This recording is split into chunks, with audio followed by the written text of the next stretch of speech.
Hello everyone, आप सभी का फिर से स्वागत है आज की न्यू पाइथन वीडियो में। तो आज हम लोग पाइथन में डेकोरेटर्स के बारे में पढ़ने वाले हैं। तो मैं आ गया हूँ अपने VS कोड में और बना रहा हूँ वीडियो 53.py। हाँ, ठीक है। आई होप आप लोगों को स्क्रीन अच्छी दिख रही होगी क्योंकि मैंने साइज़ मैक्सिमाइज़ कर रखा है, मतलब काफ़ी बड़ा साइज़ कर रखा है। फिलहाल वो सब छोड़ते हैं, डेकोरेटर्स के बारे में बात करते हैं। डेकोरेटर्स जैसा कि नॉर्मल इंग्लिश मतलब अगर मैं बताऊं तो डेकोरेट करना, तो डेकोरेट करना, तो हम इसमें डेकोरेट करेंगे किसको और डेकोरेशन से मतलब क्या है। तो मान लो कि हमारे पास ना एक फंक्शन है F1 नाम से। अब हमें ना एक और नया फंक्शन बनाना है जो कि ना, जैसे मान लो फन2 हमें बनाना है। उसका काम क्या होगा, वो कुछ काम तो करेगा, मतलब कुछ फन1 का तो काम करेगा ही, और उसमें ना कुछ और एक्स्ट्रा काम करेगा। तब हम लोग ना उसको बनाने के लिए हम लोग डेकोरेटर्स इस्तेमाल करते हैं। इसका मतलब क्या है कि डेकोरेटर्स ये करेगा कि वो एक फंक्शन को उठाएगा और उसके अंदर कुछ और भी कैपेबिलिटी इंस्टॉल करवाए करेगा, मतलब कुछ और भी चीज़ें। जैसे कि मान लो कि फन1 का काम था आपको करंट डेट टाइम देना, ठीक है। और आपको वो ना एक और नया फंक्शन चाहिए जिसमें वो करंट डेट और टाइम तो आपको मिलना ही चाहिए, और उसके साथ साथ ना वो आपको ना उसको स्ट्रिंग में कन्वर्ट करके दे, स्ट्रिंग में कन्वर्ट कर दे, या फिर उसके डिजिट्स को स्प्लिट करके वो लिस्ट में डाल दे। तो ये और भी आप एक्स्ट्रा काम करवाना चाहते हो तो उसके लिए आप एक फंक्शन बनाना चाहते हो, तो फंड, तो वहाँ पे डेकोरेटर्स आपकी हेल्प करेगा। तो इसको मतलब बनाने का एक सिंपल हम लोग एग्जांपल देखते हैं। एग्जांपल ये है, जैसे कि मान लो मैंने ये एक फंक्शन बना रहा हूँ, ठीक है। पहले मैं आपको ना बता देता हूँ कि हम लोग ना फन2 बनाएंगे। तो हमारा जो बेसिक टेम्पलेट है वो ये है fun1। और ये क्या करता है, ये करता है प्रिंट मेन वर्किंग, ठीक है। ये इसमें ये काम होता है fun1 में। अब हम बना रहे हैं fun2, मतलब वो अभी बनाएंगे नहीं, हम fun1 की ही ना कैपेबिलिटीज़ को बढ़ाएंगे कि जैसे इसमें बस ये काम होता था तो हम और भी काम करवाएंगे। तो इसके लिए fun2 हमने बनाया। इसके अंदर एक और फंक्शन डिक्लेयर करते हैं fun3, ठीक है। अब यहाँ fun2 ना एक आर्गुमेंट लेगा, तो वो हम लोग आर्गुमेंट ना एज ए एक फंक्शन भी ले सकते हैं।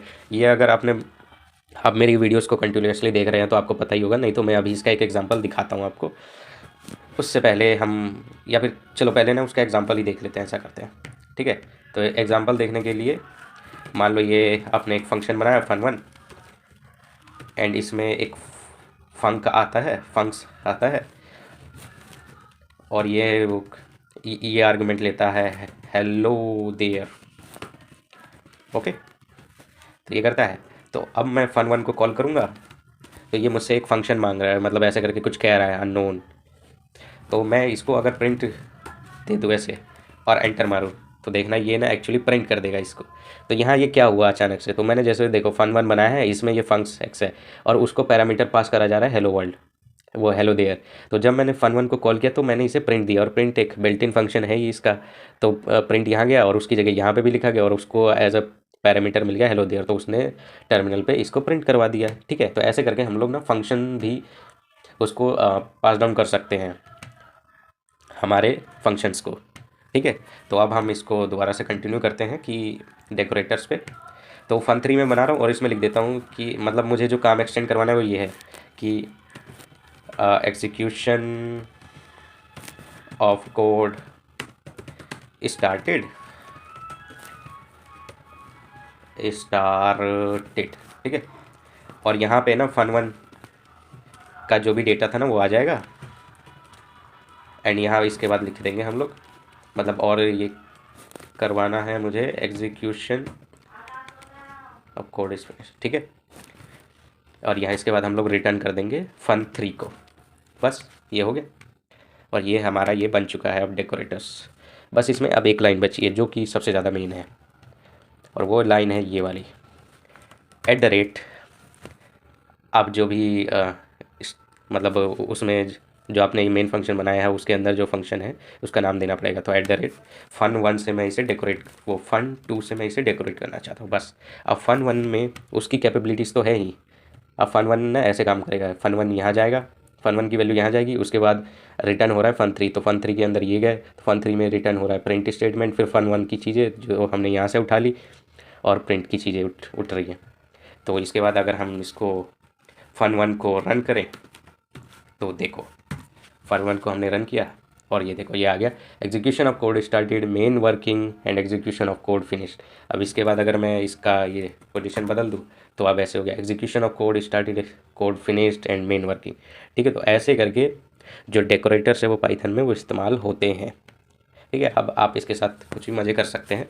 बेसिक सिंटैक्स यही रहेगा, जो भी आपका फंक्शन है वो यहाँ रखो एंड उसके बाद जितना भी काम आपको अपेंड करवाना है या रोकना है वो वगैरह वगैरह या फिर यहाँ पे कर सकते हो, ऊपर कर लो, नीचे कर लो, दाएं बाएं कहीं पे भी कर लो, वो आपको इस फंक्शन में करना है और इस फंक्शन को रिटर्न कर देना है ऐसे। ठीक है, ओके। तो और ये वाली लाइन लिखना इज़ मस्ट कि @fun2। ठीक है, इसी से ही वो डेकोरेटर बन रहा है, वो वैसे नहीं डेकोरेटर बनेगा। आप यहाँ पे ऐसे लिख दोगे क्योंकि आपने नोटिस करा होगा इसके अलावा और कहीं fun2 के बारे में कुछ है ही नहीं कि fun2 को करना क्या है। मतलब fun2 सिर्फ डिफाइन हुआ है, कहीं कॉल नहीं हो रहा है, लेकिन यहाँ पे ये डेकोरेटर जो लगा है यही इसको कॉल करेगा fun1 के लिए, जिसमें ये fun1 को एज अ पैरामीटर पास करेगा fun2 में। ओके, तो आई होप आप लोगों को डेकोरेटर्स क्या होते हैं पाइथन में, उनका कैसे इस्तेमाल करा जाता है, उनका महत्व क्या है एक पाइथन डेवलपर के जीवन में, आपको समझ आ गया हो। तो मिलता हूँ मैं आपसे नेक्स्ट वीडियो में। सिया बाय।